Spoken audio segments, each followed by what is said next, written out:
اس میں تو پتہ نہیں کتنا بینک بیلنس ہے. پرسپر صاحبہ کہے گی نہ مجھے بینک بیلنس سے مطلب ہے، نہ مجھے جائیداد سے مطلب ہے، نہ مجھے کسی چیز سے مطلب ہے، مجھے تو یہ بتا دیجئے کہ اس کے باپ کا نام کیا ہے. تو اگر پوری دنیا کی دولت ملا کے رکھ دی جائے تو کیا اس بچے کو عزت مل سکتی ہے؟ چلیے جب بچے تھے تو نہ عزت کا پتہ تھا نہ ذلت کا پتہ تھا. ایک جگہ ایسی آئی جہاں عزت کا بھی پتہ ہے ذلت کا بھی پتہ ہے. جب تم دولہا بن کے اسٹیج پہ بیٹھے، دولہا بن کے اسٹیج پہ بیٹھے، آپ ایک مرتبہ مولوی بیٹھے، دو ایک طرف دوسرا دوسری طرف، انہوں نے پوچھا دولہے راجا کا نام کیا ہے؟ کا پاپا کا وہ نہیں ہے ان کے، وہ ان کے پاپا ان کے نہیں ہیں. کا مر گئے، کا نہیں مرے بھی نہیں، کا پھر کا شروع سے ان کے باپ نہیں ہے، کا یہ کیسے پیدا ہوئے.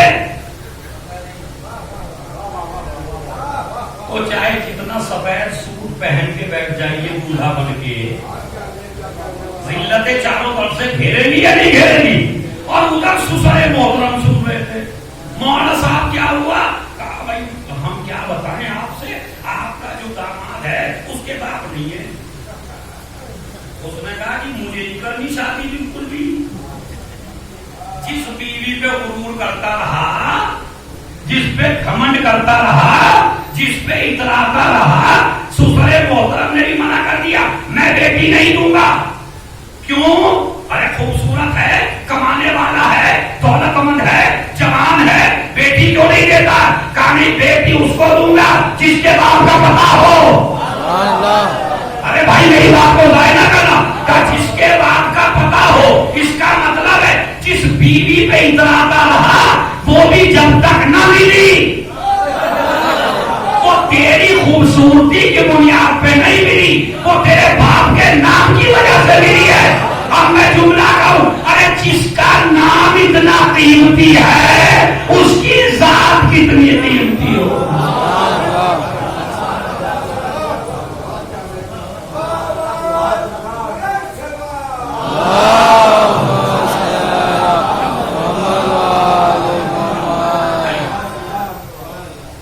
مسلمان بنایا ماں باپ نے، ولدیت دی حلالی بنایا ماں باپ نے.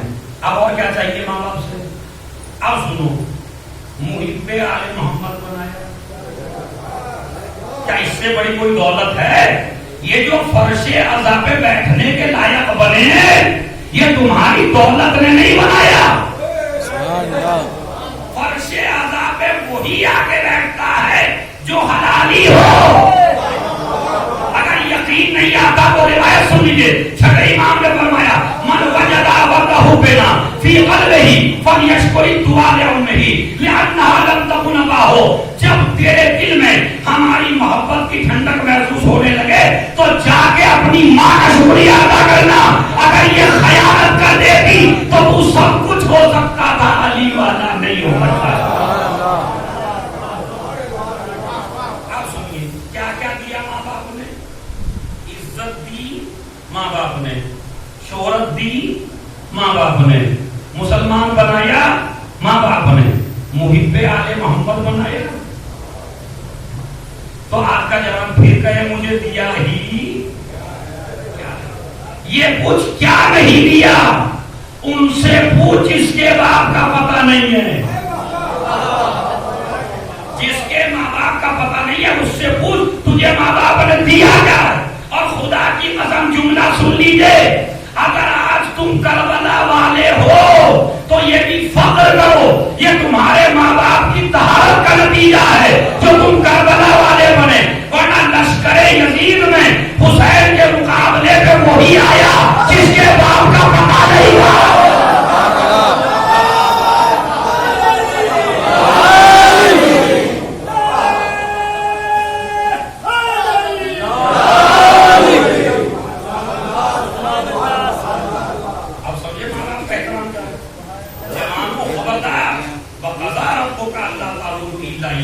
تمہارے رب کا فیصلہ ہے اللہ کو ایک مانو اور اپنے والدین کے ساتھ حسن سلوک کرو. پھر کہتا ہے اما یبلغن عندک الکبر احدہما او کلاہما فلا تقل لہما اف. جب یہ بڑھاپے کو پہنچے، بس میری بات سنیے، جب ماں باپ بوڑھے ہو جائے تو ان کے لیے اف بھی نہ کرنا. کیوں؟ بڑھاپے کے تحت کیوں لگائی قرآن نے؟ اس لیے کہ بڑھاپے میں ذہن چڑچڑا ہو جاتا ہے، بھول پیدا ہو جاتی ہے. ایک ایک باپ کو 10 دفعہ پوچھتا، 50 دفعہ پوچھتا. مگر آپ ذرا اپنا بچپن دیکھیے اور اپنے ماں باپ کو دیکھیے.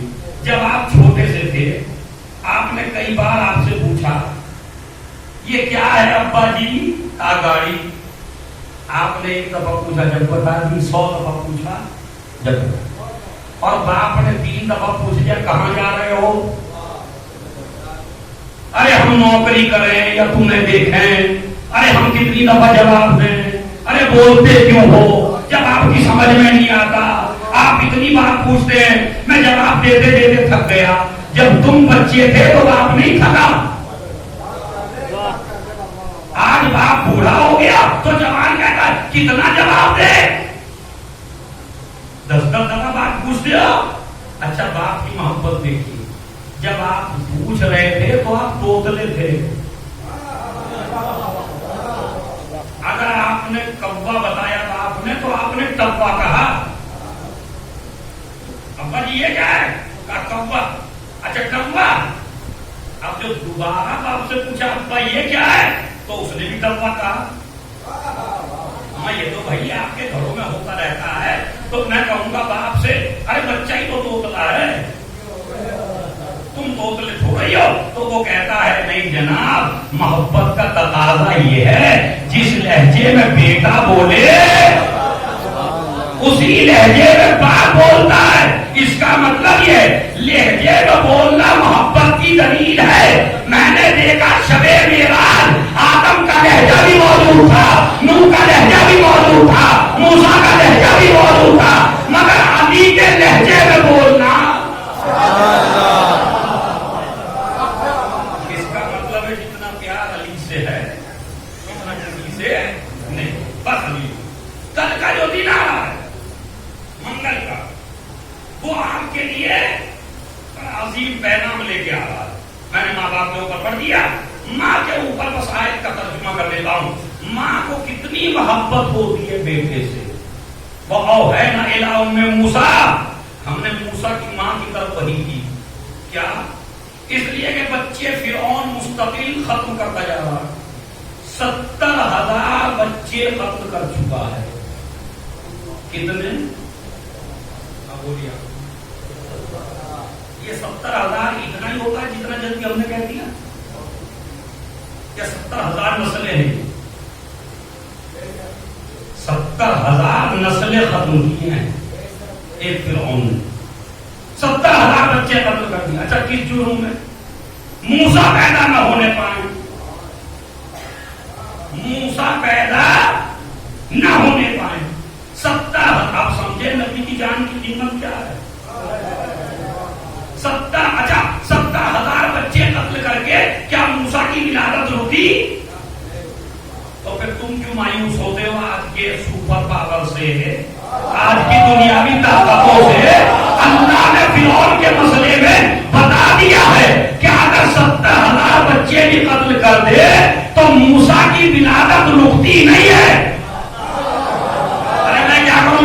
بھائی موسیٰ کی ولادت رکتی نہیں ہے، تاکہ دنیا کو بتا دیا جائے جب ولادت نہ روک سکے فرعون تو آج کا فرعون جو امام پیدا ہو چکا ہو.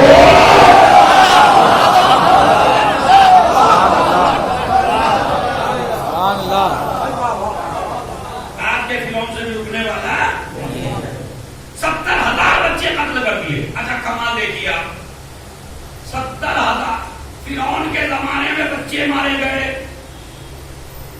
اور نبی کے زمانے میں بچیاں ماری گئی. زندہ درگور کی گئی نہیں کی گئی؟ سنی ہوئی ہسٹری ہوگی آپ کی ماشاءاللہ. فرعون کے زمانے میں بچے مارے گئے، نبی کے زمانے میں عربوں میں بچیاں ماری گئی.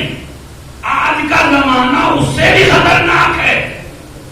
نہ یہ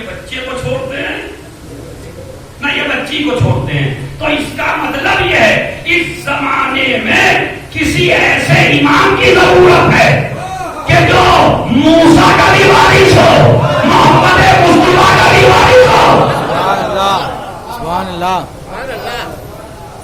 چلیے 70,000 بچے مارے گئے. ادھر موسیٰ کی ولادت آئی. ولادت نہیں پڑھنی ہے, ماں کی محبت دکھانی ہے. بس موسیٰ کی ولادت آئی, پیدا ہو گئے. ہر گھر میں جاسوس معین ہے. ہر گھر میں ایک عورت جاسوس ہے جو بتاتی ہے. حد یہ ہے کہ ماں کے قدموں کے نشان دیکھ کے بتا دیا کرتے تھے کہ اس کے پیٹ میں بچہ ہے.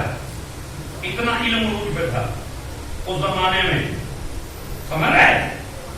مگر موسیٰ کی ولادت کا پتہ نہیں کر پائے جاسوس. جیسے ہی موسیٰ پیدا ہوئے, وہ جو عورت جاسوس بن کے کھڑی تھی اس نے ارادہ کیا جا کے فرعون سے بتاؤں. ننھے سے موسیٰ نے نظریں ڈالی اس عورت کی طرف, نور نکلا چہرے سے, دل میں داخل ہوا اس عورت کے. یا تو بن کے آئی تھی جاسوس, اب کہتی ہے میں جا کے نہیں بتاؤں گی. سبحان اللہ. اتنا معصوم سا بچہ, اتنا خوبصورت بچہ, میرے دل میں اس کی محبت ڈل کر آ گئی ہے. کس نے ڈالی؟ اس خدا نے. اس کا مطلب یہ ہے جسے تم قاتل بنا کے بھیجو گے, اگر اسی کو محافظ نہ بنا دے تو ہمیں خدا نہ کہنا. اچھا, ابھی عورت نہیں گھر سے باہر, سپاہیوں نے سن لی اس کی بات. میں نے کہا یہ ہم سے کچھ چھپا رہی ہے, چلو چلو گھر میں بچہ ہے. پوری فوج گھر میں داخل ہوئی. جیسے ہی داخل ہوئی فوج, ویسے ہی ماں کو کچھ نظر نہ آیا. گھر میں تنور روشن تھا, انہوں نے بچے کو اٹھا کے تنور میں ڈال دیا, اوپر سے تنور کو ڈھک دیا. پوری فوج آئی, گھر کا کونا کونا چھان مارا, ہر جگہ دیکھ لیا, بچہ نہیں ملا. مجھے آپ یہ بتائیے بچہ تھا کہاں؟ گھر میں تھا یا نہیں تھا؟ پوری فوج نے ڈھونڈ لیا, مگر موسیٰ گھر میں ہی ہے. مگر دشمن پا نہ سکے. تو جو اللہ ایک گھر میں فرعون کو غائب کر دے اور دشمن نہ تلاش کر سکے, تو اگر اس بڑی دنیا میں سبحان اللہ اپنے ایمان کو غائب کر دے, ڈھونڈ پائیں گے؟ چلیے نہیں. سنیے گا بہت سے ماں کی محبت کیا ہے. بچے کو ڈال دیے, فوج نکلی باہر. ماں کے ذہن میں نہ رہا, محبت کی وجہ سے میں نے ڈالا کہاں. اب یہ بھی ڈھونڈتی پھری چاروں طرف. ایک مرتبہ تنور سے رونے کی آواز آئی. ہسٹری ہے بھائی, تنور سے رونے کی آواز آئی. جیسے ہی آواز آئی, ماں نے بچے کو نکال لیا. بالکل نہیں جلا. کمال کی بات ہے, تنور میں آگ تھی مگر بچہ جلا نہیں ہے. اور جب فرعون کے دربار میں پہنچا تو ایک انگارے سے جل گیا. کبھی آپ نے سوچا یہاں بڑی آگ میں نہیں جلا, چھوٹی آگ میں جل گیا. اللہ نے کہا ہم جانتے ہیں, چونکہ ہم رب ہیں, ہم پہچانتے ہیں کہاں جلا کے بچانا ہے اور کہاں ویسے حفاظت کرنا. اچھا چلیے, اس کا یہ موسیٰ کو کس نے بتایا کہ فوج چلی گئی؟ چھوٹا سا بچہ تنور میں جیسے ہی ڈالا ویسے رونا چاہیے, نہیں رونا چاہیے. مگر جب تک 15-20 منٹ تک فوج گھر میں رہی تو بچہ رویا نہیں. آیا چلیے, نبی ہے نا تو روئی کے کیوں بتایا؟ یوں کہتے تھے اماں میں یہاں ہوں, نہیں رو کے بتایا. معصوم کے ہتھیار کو گریا کہتے ہیں. میں کیا کروں, اب تک بات ہی نہیں پہنچی. تو معصوم کا ہتھیار ہوتا ہے گریا. ابھی محرم آنے والا ہے, چاروں طرف کے مفتی صاحب اٹھے گے, رونا بھی تک ہے, رونا بھی تک ہے. ارے جب بچہ تھا تو تو بھی ماں سے دودھ رو کے مانگتا تھا.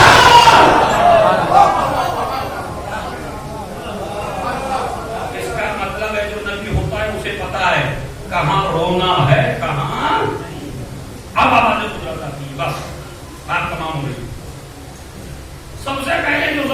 اعلان مجھے کرنا. یہ تھی ماں کی محبت. بعد میں ارشاد ہوا اے موسیٰ کی ماں اس کو ایک صندوق میں بند کر کے دریائے نیل میں ڈال دو. کوئی ماں ایسا کر سکتی ہے؟ چھوٹے سے بچے کو دریائے نیل میں ڈال سکتی ہے؟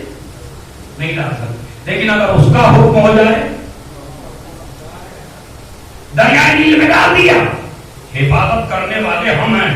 ہم تجھ سے وعدہ کرتے ہیں ہم تیری طرف سے پلٹائیں گے رسول بنا کے. ایسے نہیں پلٹائیں گے, رسول بنا کے پلٹائیں گے. ڈال دیا مادر موسیٰ نے. اب حکمت دیکھیے, فرعون کا دربار ہے ادھر اور دریا کا بہاؤ ہے ادھر, تو صندوق کو کدھر جانا چاہیے؟ جدھر بہاؤ ہے. مگر صندوق چلا راستہ کاٹتا ہوا پہنچا فرعون کے دربار میں. اس کا مطلب ہے نبی اسے نہیں کہتے جو بہاؤ میں بہ جائے. نبی وہ ہوتا ہے جو موجے کاٹ کے راستہ بنائے. ارے ملعون اب تو سمجھ, اگر عام بچہ ہوتا تو بہاؤ میں بہ جاتا, لیکن چونکہ نبی تھا اللہ کے دشمن کی عقل بھی خراب ہو جاتی ہے. اس کے ذہن میں کچھ نہیں آیا, جیسے ہی چاہ صندوق نکالوں صندوق پیچھے پڑ گیا. کافروں نے چاہ نکالوں صندوق پیچھے پڑ گیا. ایک مرتبہ آسیہ بڑھی, انہوں نے کہا لاؤ میں نکالتی ہوں. وہ قریب گئی, ہاتھ بڑھائے, صندوق آگے ہو گیا. ارے موسیٰ کو کیسے پتا ہے نکالنے والا کون ہے؟ اللہ نے کہا چونکہ یہ نبی ہے ہم نبی کو کسی کافر کی گود میں نہیں دے سکتے. ارے جب موسیٰ کسی کافر کی گود میں نہ آئے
چیز پہ قبضہ آپ نہیں کر سکتے.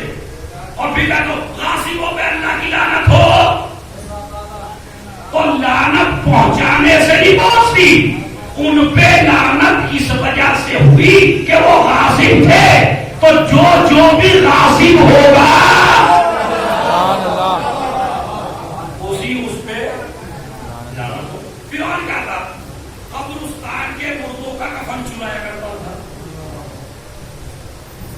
اپنی ہوشیاری سے پہنچ گیا بادشاہ تک. پورا واقعہ پڑتا آدھے گھنٹے کا ہے اس لیے چھوڑ دیا. فرعون بن گیا. فرعون بنا تو بچے قتل کرنے لگا. بچے قتل کرنے لگا تو ایک نے مشورہ دیا اگر سارے بچے مار دے گا تو حکومت کس پہ کرے گا؟ بھائی اگر بچے چھوڑے گا نہیں تو حکومت کس پہ کرے گا؟ انہوں نے کہا بچے چھوڑ دیے جائیں. بچے چھوڑ دیے گئے. جب بچے چھوڑ دیے گئے کہا یہ مجھے مانیں گے کیسے؟ یہ مانیں گے کیسے مجھے؟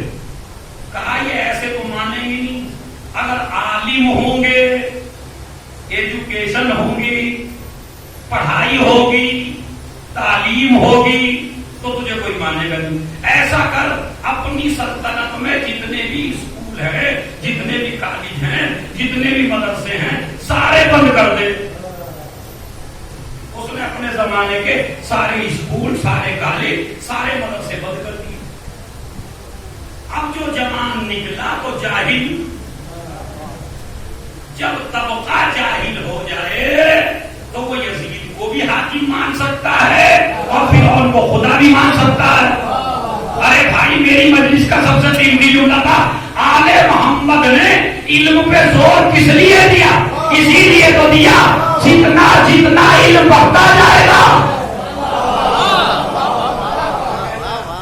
بنی امیہ کی اور بنی ہاشم کی جنگی علم و جہل کی ہے. وہ کہتے تھے جہالت پھیلے، آل محمد کہتے تھے علم ہے. بس خدا کی قسم نہ کسی زمین پہ لڑائی ہے نہ کسی جائیداد پہ. ایک لڑائی ہے بس. وہ چاہتے ہیں مجمع جائز رہے، آل محمد چاہتے ہیں مجمع میں علم بڑھے. یقین نہیں آتا بنی ہاشم میں کوئی جاہل ہو تو بتائیے. تو پھر علی والی قوم، نہج البلاغہ والی قوم، عزاداری والی قوم، علم اٹھانے والی قوم یہ جاہل کیوں ہے بھائی؟ اسی لیے کہا گیا جناب زینب نے مجلس کی بنیاد اس لیے رکھی تھی اگر تمہیں کبھی علم حاصل کرنے کا موقع، مدرسے میں جانے کا وقت نہ ملے تو میں ایسا فن بچھا کے جا رہی ہوں، ایسی یونیورسٹی لے کے جا رہی ہوں جس میں نہ مذہب دیکھا جائے گا، نہ عمر دیکھی جائے گی، نہ خاندان دیکھا جائے گا. جو بھی آئے گا علم لے کے چلا جائے گا.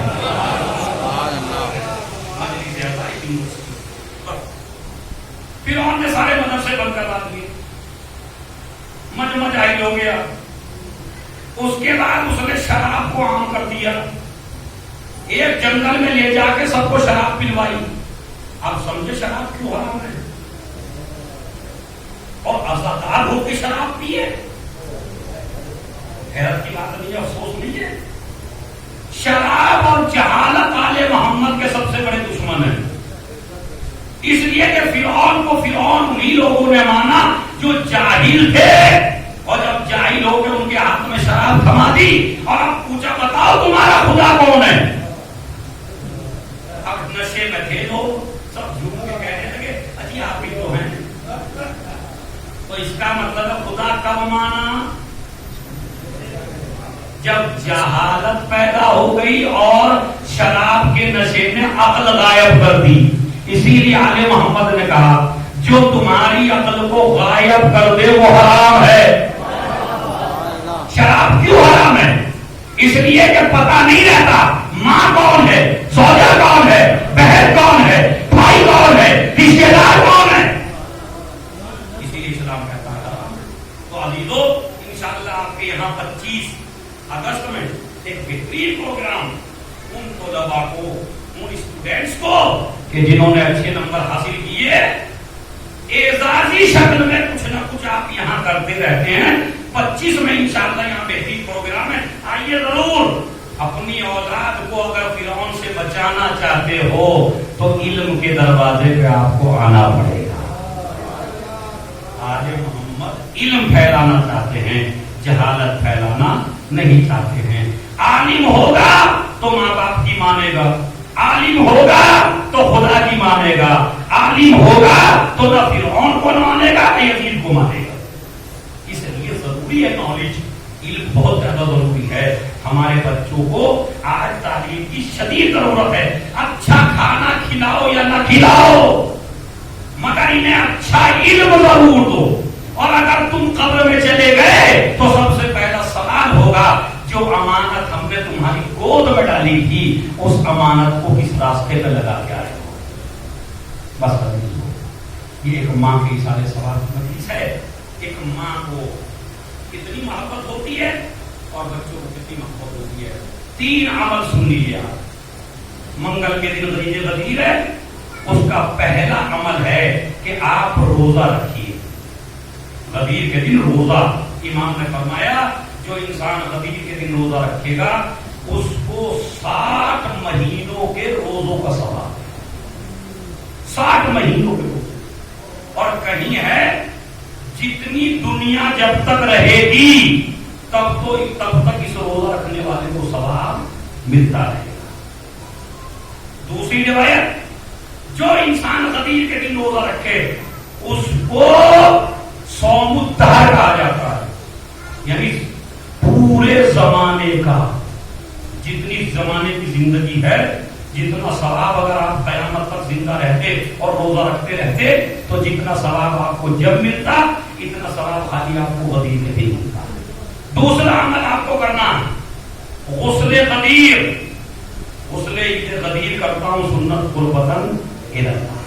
اس غدیر کے غسل کے بڑے ثواب ہیں. تیسرا 2 رکعت نماز عید غدیر. 2 رکعت نماز عید غدیر پڑھتا ہوں یا پڑھتی ہوں سنت قربتاً الی اللہ. 10 مرتبہ سورہ حمد، 10 مرتبہ انا انزلنا، 10 مرتبہ قل هو اللہ.